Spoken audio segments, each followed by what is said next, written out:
જ્યારે મારી પાસે દીવો કરવા તેલ નહોતું અને ગામ વાહે આખું ઊભું હતું ને એવું કીધું હતું કે દાડા ગણજો, 5 વરા ના વટવા દો અને અહીંયા આગળ ગાડીઓ ક્યાં મૂકીને માણા ક્યાં બેહારવું આવો પ્રશ્ન ના લાવું તો હું ગંગાબાનો દીકરો નહીં છું.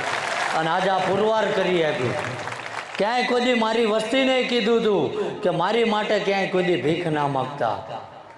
જે લાવીશ ને માણસો એનો રોટલો હું પૂરો પાડી. અને કોઈ મારા ગામમાં આંટો મારીને આવો અને કોઈ એવું કહી દે કે આ મંદિર નિમિત્તે 5 કિલો ઘઉં ઉઘરાવવા આવ્યા તો એ ભૂવાપણી બંધ કરી દેવાની છે.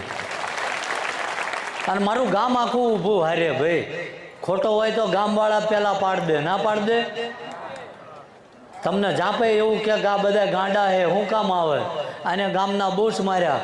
પણ 3 પેઢીનો મારો ઇતિહાસ ગોતો અને મારા બાપ દાદા કોઈ એવું કહી દે કે અમારી મજૂરીના 100 રૂપિયા આના બાપ દાદાએ